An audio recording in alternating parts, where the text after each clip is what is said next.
Hindi film industry के इतिहास में ऐसे बहुत से अभिनेता हुए हैं जो भले ही आज इस दुनिया में ना हो, पर उनकी अदाकारी इंडस्ट्री में उनके योगदान का मुकाबला आज भी कोई नहीं कर सकता है। 5 दशक तक पर्दे पर अपनी कलाकारी दिखाने वाले इस अभिनेता ने अपनी कॉमिक टाइमिंग से अच्छे कॉमेडियन को पीछे छोड़ दिया था। अमिताभ की फिल्म शराबी के मुंशी फूलचंद तो याद ही होंगे, या फिर राजेश खन्ना की अमर प्रेम के नटवरलाल, जो गुपचुप में इमली पानी नहीं बल्कि शराब डालकर पीते थे। यहाँ बात हो रही है जबरदस्त कला के धनी अभिनेता ओम प्रकाश की। वे ऐसे कलाकार थे जो विभिन्न प्रकार के रोल करते थे और अभिनय में जान इतनी कि जो वो किरदार निभाते लोग उन्हें वही समझ लेते। कभी कॉमेडी की तो कभी विलन भी बने, दर्शक को हंसाया और साथ में रुलाया भी। ओम प्रकाश जी की डायलॉग डिलीवरी करने की अपनी एक अलग टेक्निक थी, जिसके कारण वे ज़्यादा फेमस हुए। तो चलिए इनके जीवन के बारे में जानते हैं। अभिनेता ओम प्रकाश का जन्म 19 दिसंबर 1919 को विभाजन से पहले भारत के लाहौर में हुआ था। उनका पूरा नाम ओम प्रकाश छिब्बर था। उनकी शिक्षा दीक्षा लाहौर में हुई थी। ओम प्रकाश के पिता एक अमीर किसान हुआ करते थे, जिनकी कई एकड़ जमीन थी और उनकी देखरेख वो खुद ही करते थे। लाहौर और जम्मू जैसे क्षेत्र में उस दौर में उनके कई बड़े बंगले थे, लेकिन ओम को दौलत का मोह कभी नहीं रहा। उनका मन हमेशा से ही अभिनय के लिए धड़कता था। बचपन में गांव मोहल्ले में होने वाली रामलीला में उन्हें माता सीता की भूमिका निभानी पड़ती थी। वे बेहद गोरे और गोलमुख के थे, इस कारण उन्हें साड़ी पहनाकर महिला किरदार कराया गया था। ओम प्रकाश को इससे बहुत कुछ सीखने को मिला। 1937 में ओम प्रकाश ने ऑल इंडिया रेडियो ज्वाइन किया। तब उन्हें 25 रुपए की मासिक वेतन प्राप्त होती थी। उस रेडियो प्रोग्राम को खूब पसंद किया गया। उनकी लोकप्रियता पूरे पंजाब में होने लगी। उन दिनों उन्हें फतेह दीन के नाम से जाना जाता था। ओम प्रकाश किस्से सुनाने में उस्ताद थे। एक दिन वे शादी अटेंड करने पहुंचे थे। उन्होंने अपने बातों से लोगों को अपनी ओर खींच लिया। देखते ही देखते शादी में पधारे आधे से ज्यादा मेहमान उनकी बातें सुनने के लिए इकट्ठा हो गए। उन्हें तो मजा आने लगा। उस शादी में मशहूर फिल्मकार दिलसुख पंचोली भी पहुंचे थे। उन्होंने ओम प्रकाश को देखा और उनकी कला को पहचान गए। दिलसुख ने उन्हें अपने लाहौर ऑफिस बुलाया और दासी फिल्म के लिए 80 रुपए मेहनताना देकर साइन कर लिया। पंचोली साहब की फिल्म से उन्हें थोड़ी बहुत पहचान मिली। वे काम में लगे रहे और कुछ समय बाद भारत और पाकिस्तान का पार्टीशन हुआ। ओम प्रकाश पाकिस्तान से दिल्ली चले आए और दिल्ली से मुंबई चले गए। उनकी मुलाकात बलदेव राज चोपड़ा से हुई, जो उन दिनों पत्रकार थे और फिल्मों के विषय में लिखते थे। बलदेव राज चोपड़ा ने ही ओम प्रकाश को फिल्मी सफर जारी रखने की सलाह दी। थोड़े दिन जूते घिसने के बाद ओम प्रकाश को लखपति नामक फिल्म में विलन का रोल मिल गया, जिसमें उनकी एक्टिंग की काफ़ी प्रशंसा हुई। कुछ सालों बाद ही उन्होंने उस दौर के सभी बड़े सितारों के साथ काम किया। दिलीप कुमार के साथ आजाद, राज कपूर के साथ सरगम और किशोर दा के साथ हावड़ा ब्रिज उनकी सर्वोत्तम कीर्तियों में से एक है।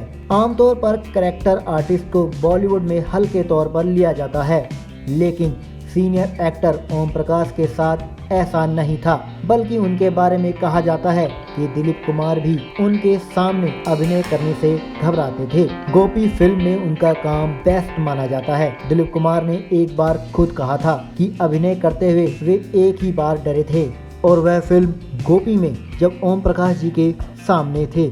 उनके अभिनय के आगे मैं हार गया था।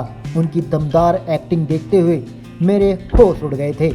अमिताभ बच्चन के साथ ओम प्रकाश की स्पेशल बॉन्डिंग थी और दोनों ने जंजीर से लेकर शराबी तक कई फिल्मों में एक साथ काम किया। नमक हलाल भी इन्हीं में से एक है। ओम प्रकाश ने बुजुर्ग किरदारों में खास जगह बना ली थी और उन्हें प्यार से दद्दू बुलाया जाता था। ओम प्रकाश ने पहली झलक, आशा, हावड़ा ब्रिज, तेरे घर के सामने, प्यार किए जा, पड़ोसन, हरियाली और रास्ता, खानदान, लवारिस, आ गले लग जा, शराबी जैसी कई फिल्मों में अलग अलग किरदार निभाए। ओम प्रकाश ने अपने करियर में 300 से ज़्यादा फिल्में की। एक्टिंग के साथ साथ ओम प्रकाश ने फिल्म निर्माण में भी हाथ आजमाया।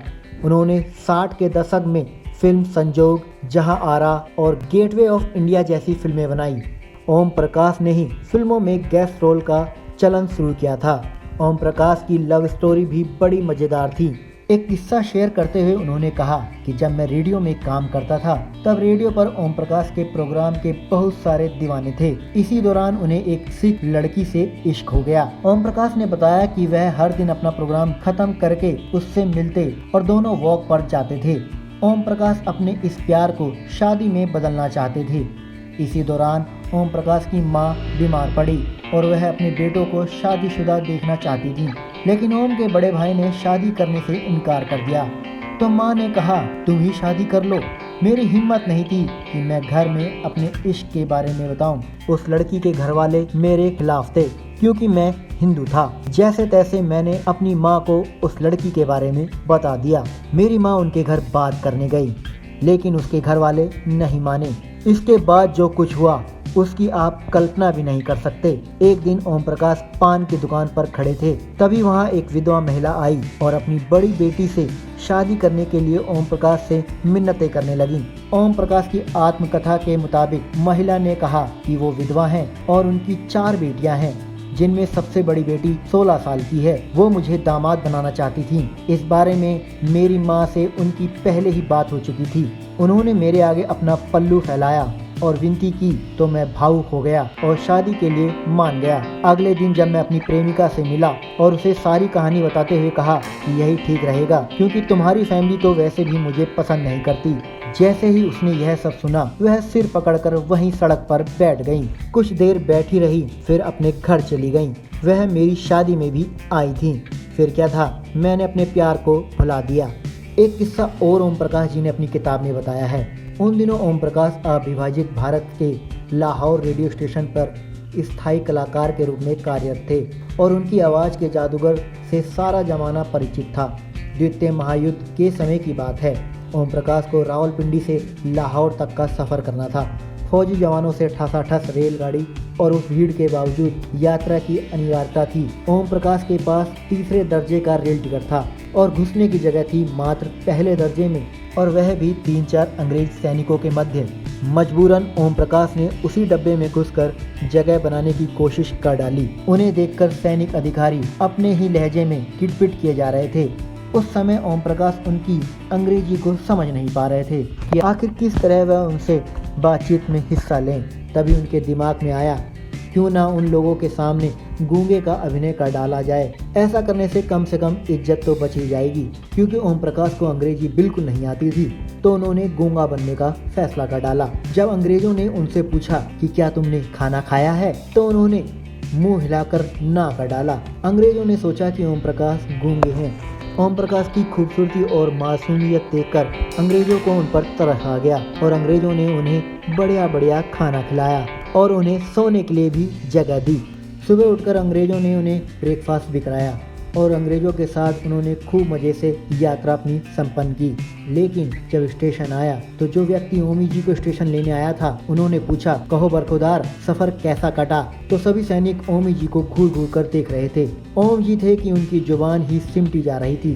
तभी ओम प्रकाश अंग्रेजों की तरफ मुँह कर बोल उठे, माफ़ कीजिएगा सर, मुझे आपकी यह लंगड़ी अंग्रेजी बिल्कुल भी पल्ले नहीं पड़ रही थी, इसलिए मुझे गूंगे बनने का अभिनय करना पड़ा। वैसे यह समझ लीजिए कि अंग्रेजी मुझे बिल्कुल नहीं आती है। मैं भी लाहौर यूनिवर्सिटी से पढ़ चुका हूँ। और जितने भी लोगों ने उनकी यह बात सुनी, सभी लोग जोर जोर से हंसने लगे और ये हंसी ओम जी के स्टेशन छोड़ने के बाद ही समाप्त हुई। 1968 में ओम प्रकाश को फिल्म 10 लाख के लिए कॉमिक रोल के लिए सर्वश्रेष्ठ अभिनेता का फिल्म फेयर पुरस्कार मिला। आखिरी दिनों में वे बीमार रहने लगे थे और जानते थे कि नहीं बचेंगे। ओम प्रकाश को दिल का दौरा पड़ने पर उन्हें मुंबई में ही लीलावती हॉस्पिटल ले जाया गया, जहां वह कोमा में चले गए। 21 फरवरी 1998 को उन्होंने आखिरी सांस ली। बेशक ओम प्रकाश जैसे कलाकार फिल्म इंडस्ट्री में कम ही हुए हैं, लेकिन अपनी फिल्मों और किरदारों के साथ वह आज भी हर सिने प्रेमी के दिलों में जिंदा है।